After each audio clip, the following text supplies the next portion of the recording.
মা গো, আমি এই মানুষগুলোকে আর কষ্ট দিতে পারছি না মা। ডাক্তারবাবু খুবই ভালো মানুষ, কিন্তু উনি যা করছেন সব জেদের বশে করছেন। উনি নিজেও জানেন না যে আমার জন্য ওনাকে কত কিছুর মুখোমুখি হতে হবে। আমি জানি উনি খুব রাগ করবেন, কিন্তু ওনার ভালোর জন্য আমায় ওনাকে ছেড়ে বাড়ি ছেড়ে চলে যেতে হবে।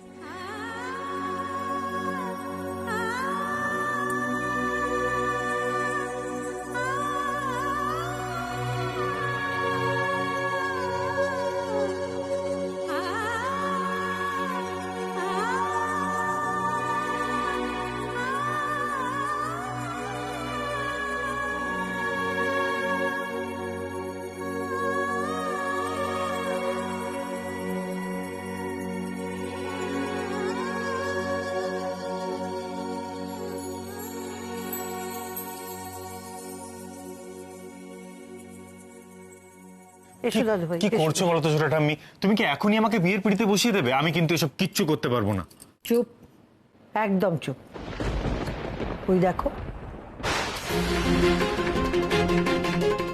কি গৌরী ব্যাগ গোছাচ্ছে কেন?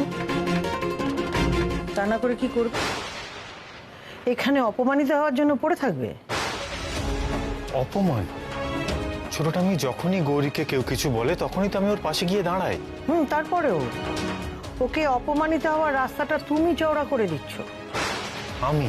হ্যাঁ তুমি। তোমার বড্ড জেদ না? তুমি ভাবছো তুমি যেটা মনে করছো সেটাই ঠিক, কিন্তু একবার ভেবে দেখো, বড়রা যখন কিছু বলে অনেক ভেবে চিন্তেই বলে। তুমি নিয়ম মেনে ওকে বিয়ে না করলে ওই মেয়েটার যোগ্য মর্যাদা পাবে না।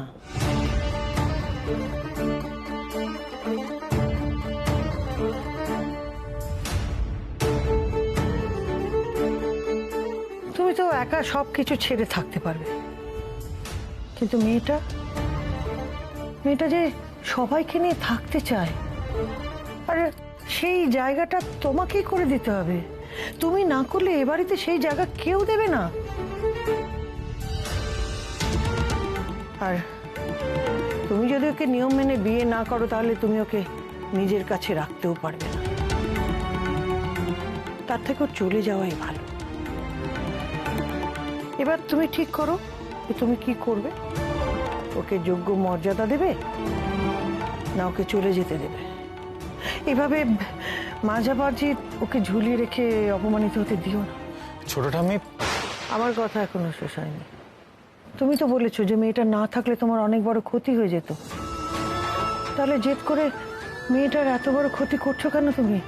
তোমার জন্য বিনা অপরাধে মেয়েটা শাস্তি পাচ্ছে, ওকে স্বস্তি দেওয়ার দায়িত্ব কিন্তু তোমার। এবার ভাবো তুমি কি করবে।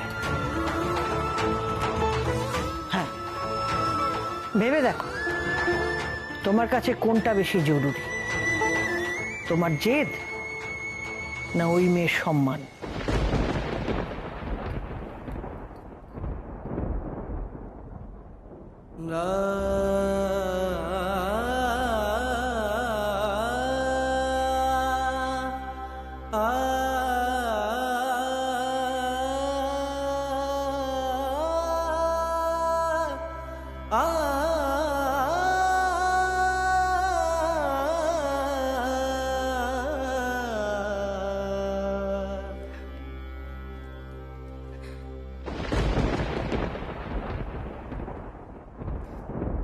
চলে যাচ্ছ? সর্বনাশ, ডাক্তারবাবু দেখে ফেললেন। এবার তো আমাকে আবার বকবেন।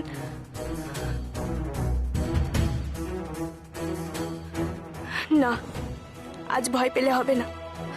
আমায় শক্তি দাও মা।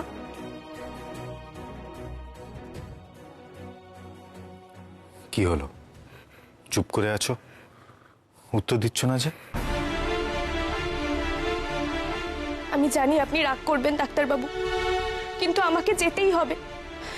আমি আর আপনাকে অসুবিধায় ফেলতে পারবো না। ঠিক কিরকম অসুবিধা একটু বুঝিয়ে বলবে গৌরী? একেই আজ আমার জন্য আপনাকে, আপনার বাড়ির লোকজনকে কত অপমানিত হতে হলো। তারপর সবাই মিলে আপনাকে বিয়ে করতে জোর করছে। আমি জানি ডাক্তারবাবু, আপনি যা করেছেন আমাকে বাঁচাতে করেছেন, কিন্তু আপনি তো বড্ড বেশি অশান্তির মধ্যে জড়িয়ে পড়ছেন। এ আমি হতে দিতে পারি না ডাক্তারবাবু, আমাকে যেতে দিন। তুমি চলে গেলে আমি বিয়েটা কাকে করব গৌরী?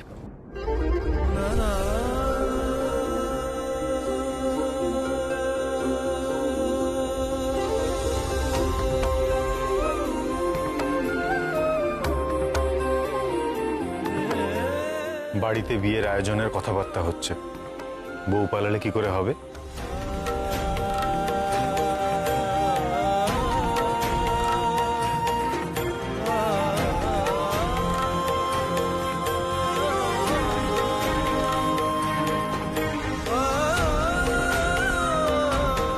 কি ওরম হাঁ করে তাকিয়ে কি দেখছো? বউ পালালে বিয়েটা হবে কি করে? আপনি কি বলছেন ডাক্তারবাবু? ব্যাগটা দাও। এসো আমার সাথে।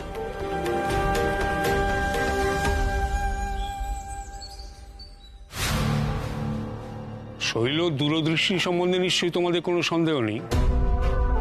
তাই শৈল যখন বলছে যে এই বিয়ের কোনো অস্তিত্ব নেই, আর ঈশানও যখন নিয়ম মেনে বিয়ে করতে রাজি নয়, তখন এই নিয়ে আর কথা বাড়াবার কোনো দরকার নেই। অতনু, হ্যাঁ কাকু, আর ঝামেলা না বাড়িয়ে মেয়েটিকে ওর গ্রামের বাড়িতে পাঠাবার ব্যবস্থা করো। ঠিক আছে, আমি তাই করছি।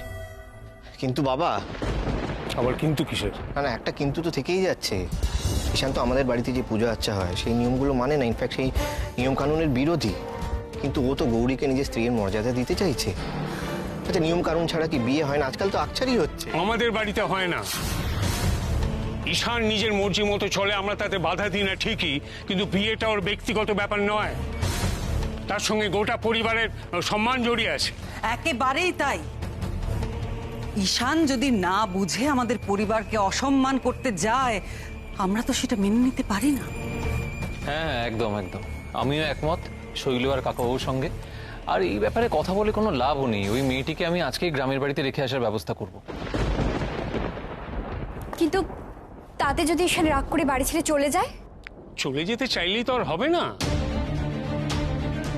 আমরা শুধু ঈশানের কথা শুনে যাব, সে আমাদের কোনো কথা শুনবে না, এটা তো হতে পারে না। আরে বাবা, আমরা তো মেয়েটাকে এমনি এমনি চলে যেতে বলছি না, ঈশানকে নিয়ম মেনে বিয়ে করতে বলছি। তাতে যদিও রাজি না হয়, আমাদের কি করার আছে? ঠিকই কথা। দাদু ভাই রাজি না থাকলে তো আমি রাজি।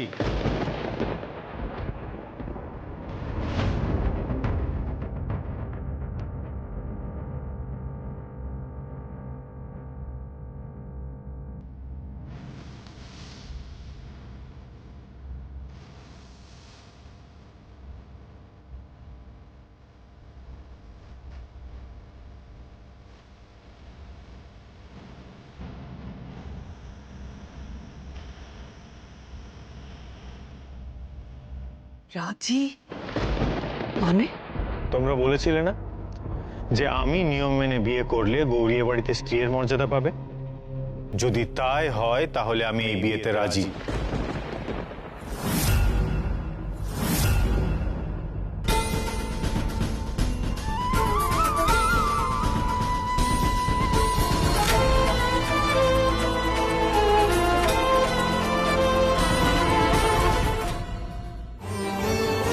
ডাক্তারবাবু সবার সামনে নিয়ম মেনে আমাকে বিয়ে করতে রাজি হয়ে গেলেন। আমি জানতাম দাদু ভাই, আমি জানতাম তুই সঠিক সিদ্ধান্ত নিবি। ঈশান, কি বলছিস কি তুই? তুই যা বলছিস ভেবে চিন্তে বলছিস? হ্যাঁ পিসমণি, আমি ভেবেই বলছি। গৌরী আমার জন্য যা করেছে তার জন্য আমি এটুকু করতেই পারি। আমি আবারও বলছি, আমি নিয়ম কানুন মেনে এই বিয়ে করতে রাজি। দেখেছো দেখেছো, এই মেয়েটা তো ছেলেটার মাথাটা পুরো খেয়ে ফেলেছে।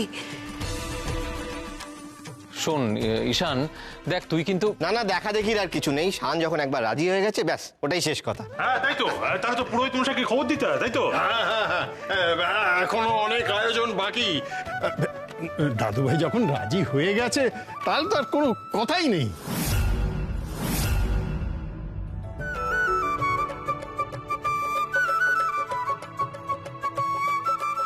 এই বড়দি ভাই চলো, এখন আমাদের অনেক কাজ, আর ঈশানের বিয়ে সব কাজ করতে হবে তো।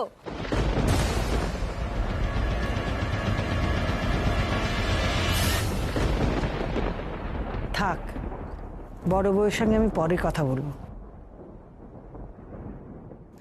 ডাক্তারবাবু আবার আমার সম্মানের কথা ভেবে নিয়ম মেনে বিয়ে করতে রাজি হলেন। আমার জন্য আর কত করবেন উনি? আমার যে ওনার কাছে ঋণের বোঝা বেড়েই চলেছে। ছেলের মা বিয়েতে রাজি নয়, ব্যাস এই জায়গাটাই তো আমি কাজে লাগাবো। এই বিয়ে আমি কিছুতেই হতে দেব না।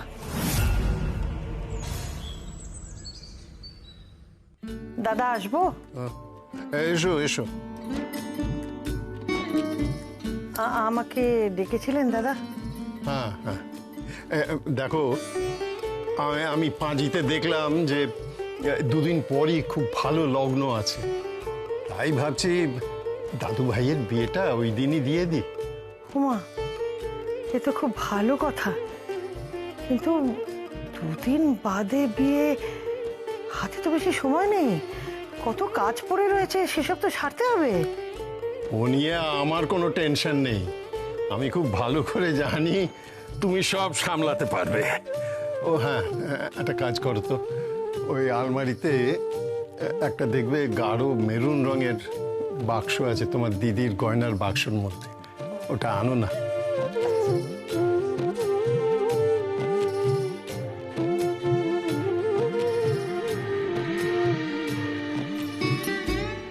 দাদা এটা? হ্যাঁ,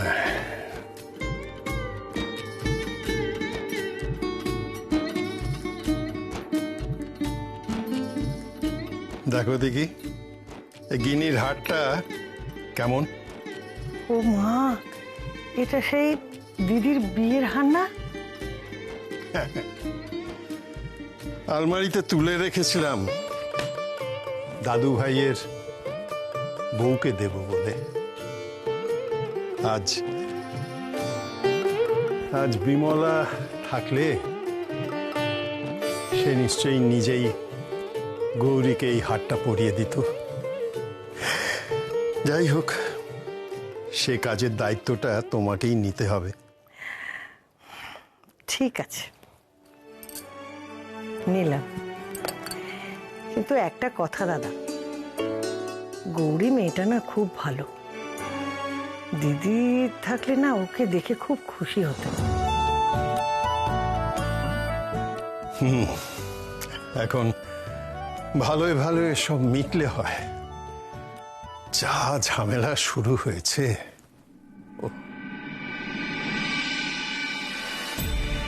সে তো বটেই, বাপ মেয়েতে মিলে বিয়েটা ভালোভাবে হতে দিলে হয়, ওদের তো আমি চিনি। গৌরী, এই গয়নাগুলো আনানো হয়েছে, বুঝলে তো? তোমার যেটা পছন্দ সেটাই কিন্তু তুমি বিয়েতে পরবে, কেমন? গৌরী, গৌরী, এই গৌরী কি হলো? হ্যাঁ, মা গো, এরা কি বলছে? আমার যে চোখ ধাঁধিয়ে যাচ্ছে, আমি তো জীবনে এত গয়না দেখিনি। কি হলো গৌরী, তুমি এভাবে চলে এলে? তোমার ভালো লাগেনি? না না, আমার এসব চাই না। কেন গৌরী, তোমার কি এই গয়নাগুলো পছন্দ হয়নি? কি বলছো মুক্তা দিদি, পছন্দ হবে না কি গো? আমি তো এত গয়না কখনো চোখেই দেখিনি। আর শুধু আমি কেন, আমাদের গ্রামে কেউই দেখেনি। আমার একটা বন্ধু আছে না, পদ্ম, ওর যখন দিদির বিয়ে হয়েছিল, এই এত গয়না দেখে তো সবার চোখ টেরিয়ে গেছিল। আর ওই গয়না তো এই গয়নার কাছে কিছুই নয়, এই গয়না তো আরো অনেক অনেক বেশি দামি। শোনো না, আমাকে না এইসব দামি দামি গয়না তোমরা দিও না, আমি এমনিতেই গয়না হারিয়ে ফেলি। গয়না হারিয়ে ফেলো? হ্যাঁ গো, আমার একটা কানের দুল ছিল, ওটাই আমি সব সময় পরতাম, জানো তো। কিন্তু তার একটা যে আমি কোথায় হারিয়েছি এখন অবধি খুঁজে পেলাম না। দিবা আমি বলছি এই গয়নাটা দেখ না এখানে যেটা আছে হ্যাঁ কাকি কি হলো তোমরা হাসছো কেন গো? এর আগেও একদিন দেখেছিলাম কানের দুল নিয়ে কথা বলতে বলতে তোমরা হাসছিলে। কানের দুল কি খারাপ নাকি? না না কানের দুল খারাপ কেন হতে যাবে? কি রে, তোরা আবার মেয়েটাকে বিরক্ত করছিস তো? সর এখান থেকে যা। বিয়ের দিন দিদিভাই কি গয়না পরবে সেটা আমি নিয়ে এসেছি। দিদিভাই আয়, এদিকে আয়।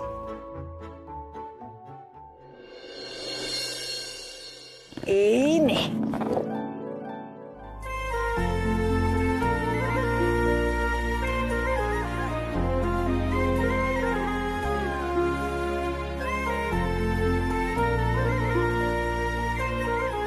ছোট ঠাম্মি, এটা ঠাম্মির গয়না না?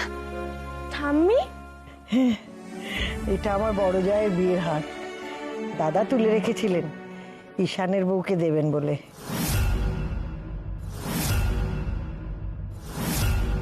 আমার শাশুড়ির হার কিনা এই ভিখারি মেয়েটা পাবে?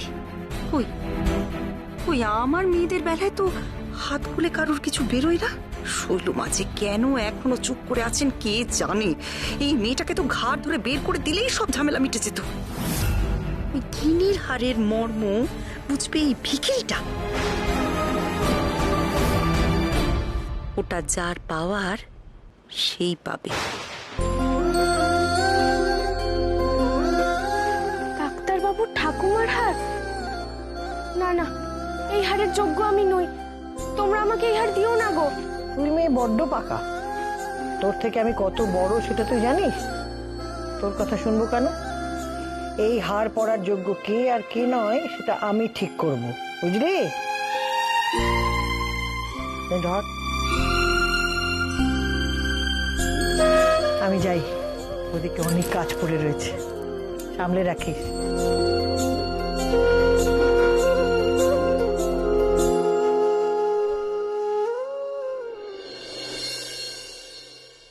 বাহ কি সুন্দর। ব্যাস তাহলে তো গয়নার ব্যাপারটা মিটেই গেল। হ্যাঁ, তবে তুমি দাদা ভাইয়ের থেকে গয়নাগুলো একটু সামলে রেখো, নইলে এটা ওই কানের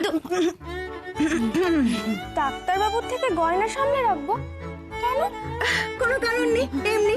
ও বাজে কথা বলতে খুব ভালোবাসে, আর এত বাজে কথা বলে ওর কথা কান দিও না, হ্যাঁ? কেমন? চল, ছোট স্বামী ডাকছে, চলো তো। আসছি গৌরী, চল।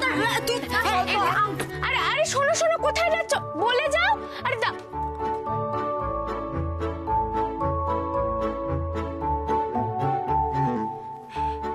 যা বাবা, আমাকে এসবের মধ্যে একা ফেলে চলে গেল। এবার আমি কি করব?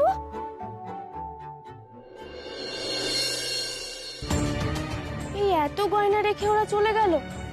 এবার যেগুলো কি করব, কোথায় রাখবো কিছুই তো জানি না।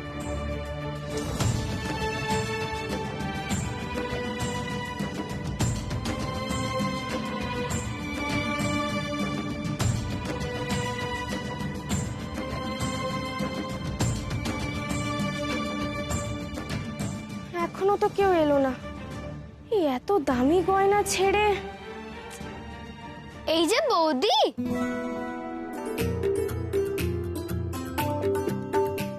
তুমি ঘরে বসে আছো? জানো কত কাজ আছে। কাজ? কি কাজ? অনেক কাজ। ছাদে পাখিদেরকে খাবার দিতে হবে, তারপর গাছে জল দিতে হবে। শোনো, আজ তুমি ওদেরকে খাবার দিও। চলো। না না না না, শোনো না ভাই, আজকে যেতে পারবো না, ঘরে জিনিসপত্র রাখা আছে, এখন হবে না বাবা। আবার না কেন? ওরই বলেছি না তুমি আমার কথা শুনবে। চলো। আরে শোনো ভাই, চলো বলছি, শোনো। উফ,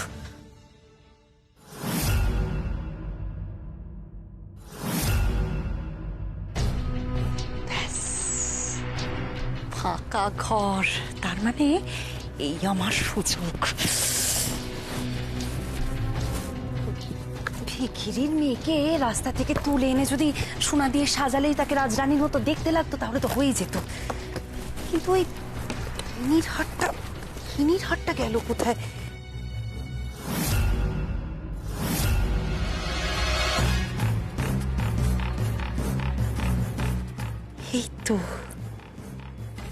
এই তো সেই হার।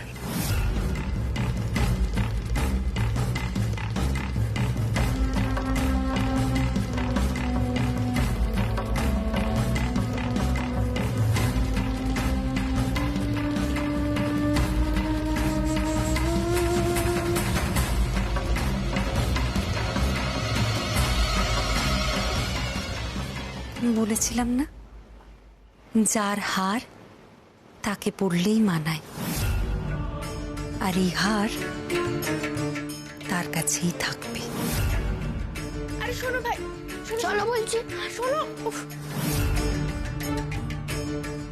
রে আসছে বোধ হয়, আমি তাড়াতাড়ি করে লুকিয়ে দিই এটাকে।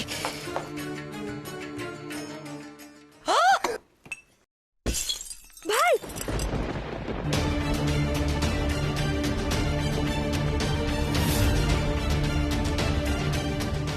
আপনি? হ্যাঁ আমি তো। তো কি হয়েছেটা কি? কিন্তু তুমি এরকম চোরের মতো চমকে উঠলে কেন? তুমি কি চুরি করেছো নাকি? আর দেখেছো তো তাড়াহুড়ো করে ঘরের ভেতরে ঢুকতে গিয়ে এই দামি কাঁচের জিনিসটাকে মাটিতে ফেলে তুমি কেমন ভেঙে দিলে? তোমার কোনো আন্দাজ আছে যে এই জিনিসটার কত দাম হতে পারে? বলতে পারবে কত দাম এটার? কিন্তু আমি তো আমি আবার কি বলছো তুমি? তুমি আমাকে বলো, তুমি এই জিনিসটা কেন ভাঙলে? ও মেজো জেম্মা, তুমি বৌদিকে বকছো কেন? বৌদি তো কিছুই করেনি। চিকু একদম চুপ। আমি গুরুজন না? গুরুজনদের মুখে মুখে কথা বলতে নেই, তুমি ছোট ছোটর মতো থাকো। কি হলো? কি হলো মেজো? হ্যাঁ দিদিভাই, দেখো না এই মেয়ে কি সর্বনাশ করেছে। এই মেয়ের এখনো ঠিক মতো এই বাড়িতে বিয়ে হলো না, অথচ ঘরে পা রাখতে না রাখতেই এখানে ভাঙচুর শুরু করে দিয়েছে। কি অলক্ষী মেয়ে দেখো।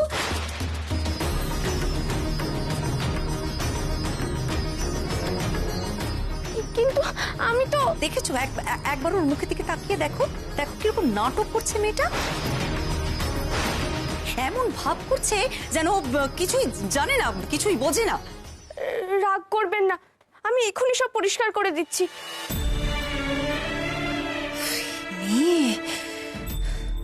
কোথা থেকে এরকম একটা হাড়হাবাতে মেয়েকে ঈশান আমাদের ঘরে এনে তুললো?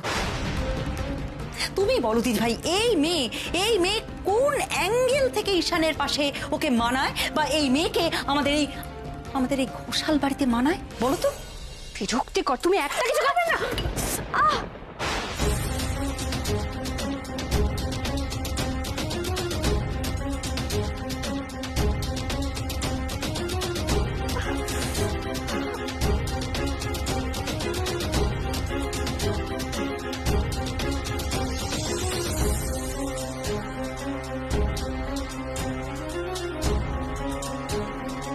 হলো তো? হাতটা কাটলো তো? এ বাবা, হাত থেকে রক্ত বেরোচ্ছে তো।